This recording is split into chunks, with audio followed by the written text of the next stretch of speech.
What's going on, everybody? It's your host, Dr. Splash, and we are on our JJK grind. I have several YouTube videos dropping today with comics too, like Shazam's doing an invasion video. I got several others. It's heat all weekend, all right? Hit me up if you want to sponsor content, check out any of my specials, all that. But we're going to get right into this, okay? If you're a JJK fan and you're new to the channel, don't worry. Content will be consistent from here on out, including JJK. It won't cut away from my comic book stuff. We're just going to make more content, okay? So join Yancey Street if you have not already.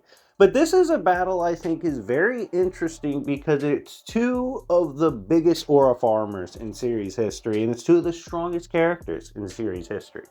We have Gojo on one side, the legend of JJK, okay, the anomaly.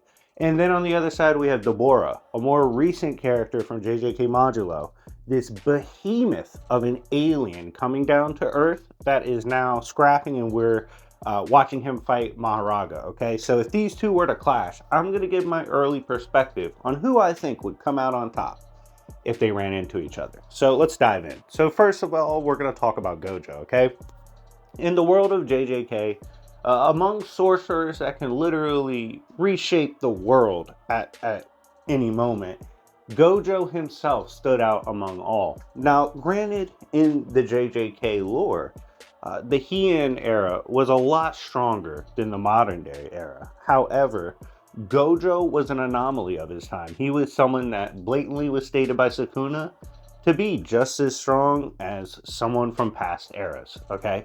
Now, what makes him so strong is both his cursed energy, his techniques, and his control. When he was born, the dynamic of his birth literally changed the power landscape of Earth itself, which is crazy considering grade 1s are there, special grades. We have characters that can produce black holes, and Gojo is the freak among them, right? He has several techniques, including the likes of a move that's essentially infinite information running through your perception and your mind. Now, granted, whether you argue it's literally infinite information or if it's just the perception of infinite and endless information, it's achieving the same effect as an attack. On top of this, we have his techniques of pull and attract, negate, and then when he combines techniques, he brings forth imaginary mass. Essentially, he makes infinities real, brings them forth, and it allows him to also explode forth imaginary numbers, which at worst is FTL, tachyon particles and everything can travel faster than light. However, they also, scientists theorize, it would break space-time. You could time travel with such things. On top of this, we know he's manipulating infinities, bringing negative numbers forth. So he should have some pretty high tier scaling. At worst, you could say like universal with that in terms of the AP of what his best techniques scale to. On top of this, he cut through Toji's inventory, which was stated in the guide to be 4D, a 4D space, and he just completely blasted through that with his technique. Absolute monster, okay? He can essentially heal himself from almost anything with his reverse technique. However, if he's being heavily taxed on other techniques, it can be hard to use this. That's how you can eventually bring him down. If you can go outside of his infinity itself, which essentially works as a regression power. Like you can't touch him. It goes through the infinity and everything gets cut in half infinitely so that you never cross and truly cross that distance, okay? Some techniques have bypass. If you can shut down the technique, you can go past it.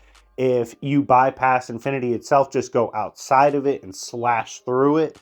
That is possible as well. And creating energies to go past it, as well as it's theorized that because Gojo's technique, essentially it's hitting like intent, and it's hitting purpose and whatnot, if like a technique of light, so to speak, could in theory maybe get past it. You know, there's some speculation on that. But regardless, his gas tank is insane. It essentially takes someone else of his tier to start gassing them out once they start spamming other abilities. He's absolutely brilliant. He has some of the best techniques in the verse.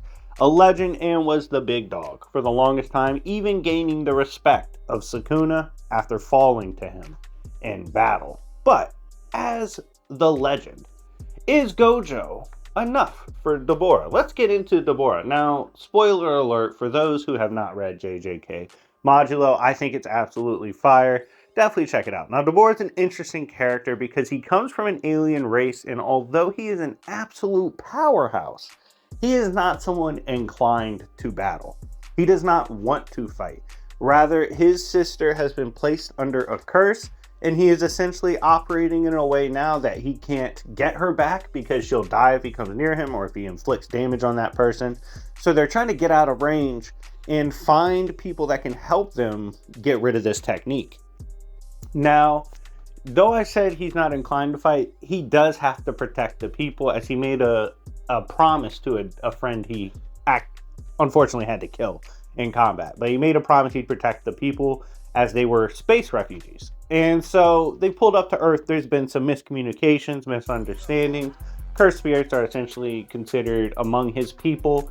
And so a scrap-a-doodle-doo has broken out with Earth, okay? And big dogs have immediately come out because the aliens' big gun is Dabura, immediately. Which is crazy because Maru and Cross use Chaos plus Harmony to get them across the universe. So we see them cross entire voids of space.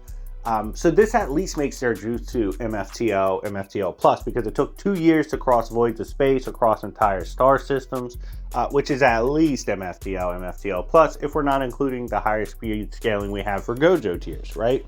But then you look at Maru and Cross, and we've seen like Zenin clan members who we don't even have, like if Big Sue, we don't know if he necessarily scales to Prime Toji yet. Yet he can keep up with Chaos plus Harmony to an extent. So it's very, very impressive. And then you get to the likes of Dabura, who just narratively already had stated outright scales above Maru and Cross. Like, they can't do anything to him in the battle. He's going to be too strong. He's going to pull up on them. Like, there's nothing they can really do. It's like a one-shot guy. That's the implication. So because of that, like, the fact that it's like one shot, different, he can kind of blitz him, do what he wants.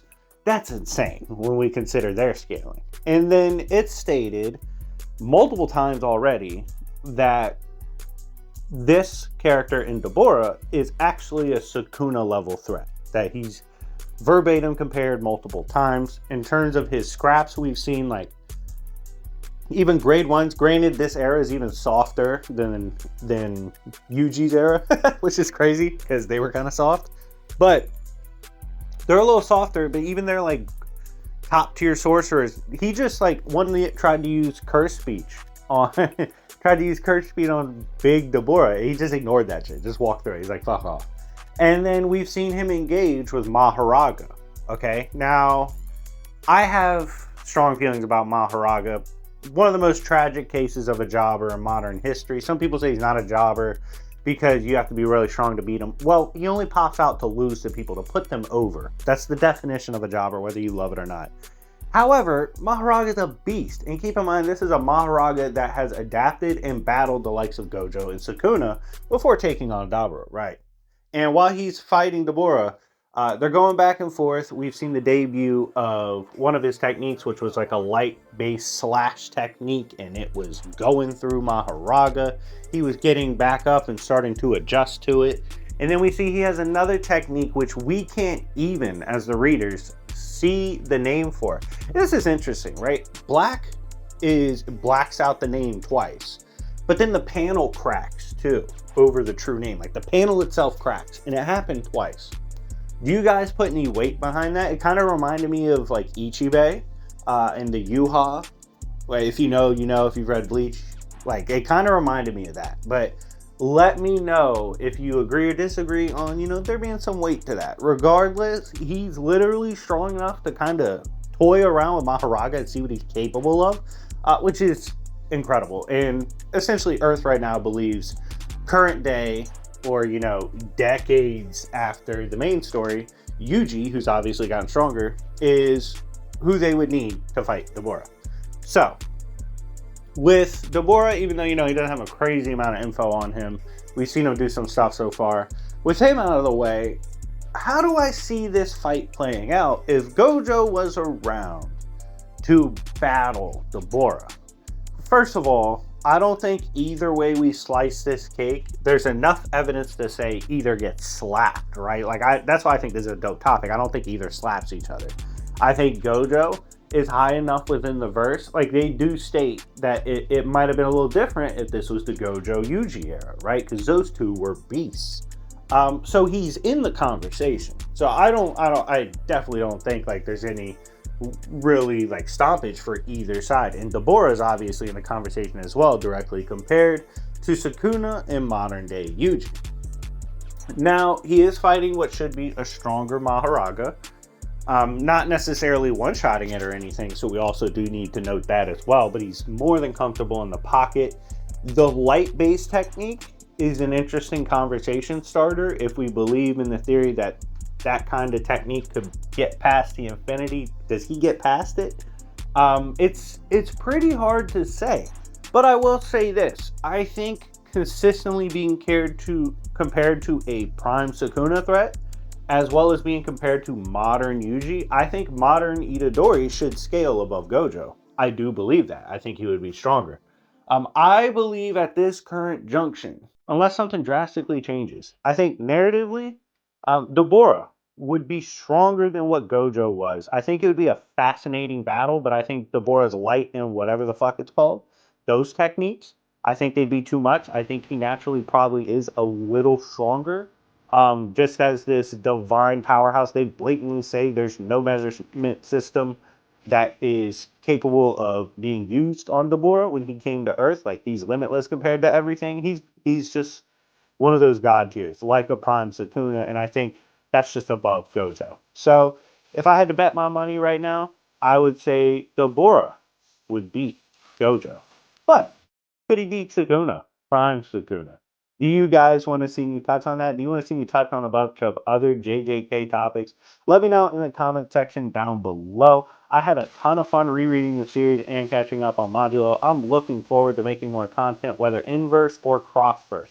So let me know what you want to see. And again, if you want to see any of this content personally on my channel, you can always hit me up to perhaps sponsor it. But yeah, anyways, it's been your host, Dr. Splash. And remember, it's Yancey Street, bitches.